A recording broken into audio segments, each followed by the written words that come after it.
DHL Global Forwarding et DHL Express appartiennent au groupe Deutsche Post DHL.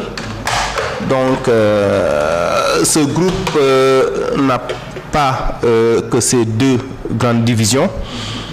Nous avons également Deutsche Post, qui est représenté par la poste allemande, le mail. Nous avons aussi DHL Supply Chain, qui s'occupe de contrats logistiques, etc. Au Sénégal, nous n'avons que ces deux grandes divisions, DHL Global Forwarding et DHL Express, qui représentent par contre l'ensemble des activités du groupe Deutsche Post DHL. Nous n'avons pas de lien fonctionnel au Sénégal, ni même en Afrique, ni même au niveau global, parce que c'est les deux grands présidents de ces divisions qui reportent à un seul CEO du groupe, tout simplement parce que nous n'avons pas les mêmes cœurs de métier. DHL Express, et c'est ce qu'on appelle dans le jargon un intégrateur, donc c'est un acteur de messagerie express, de colis express. Donc spécifiquement, DHL Express intervient dans le transport aérien, mode express, et DHL Global Forwarding est un commissionnaire de transport. Comme je l'ai rappelé au début, intervient au niveau des modes aériens, maritimes, ferroviaires, routiers, au niveau de l'entreposage, de la distribution. Juste à titre d'exemple, sur Dakar, on est sur plus de 23 000 m² d'entrepôt.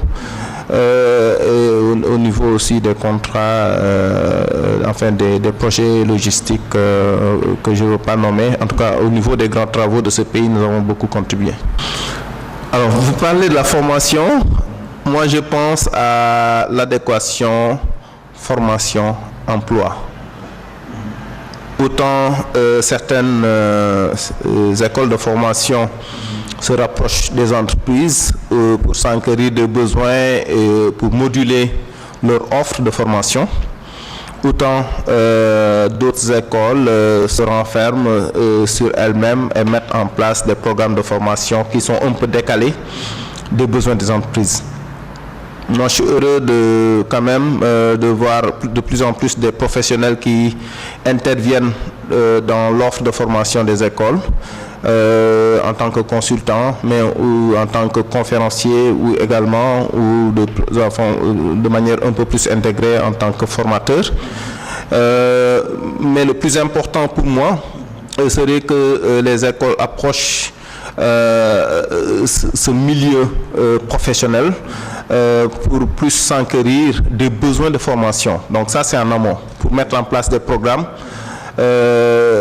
qui puissent en tout cas répondre aux véritables problématiques de la logistique. Ça, c'est peut-être le rapport formation et pour faciliter en tout cas l'intégration des entreprises. Je suis heureux aussi de voir, par exemple, je te parlais tout à l'heure de la logistique par rapport aux besoins actuels et à venir. Je suis heureux de voir que certaines écoles anticipent déjà pour mettre en place des filières pétrolières. Ça, j'ai discuté avec 2-3 écoles qui prévoient même à la rentrée prochaine de mettre en place cette filière de formation. Je pense que c'est une excellente décision. Je sais que Subdeco également envisage de le faire. Et tout à fait. Je suis heureux de l'entendre et le centre entraînement est en train de mûrir également la réflexion dans ce sens.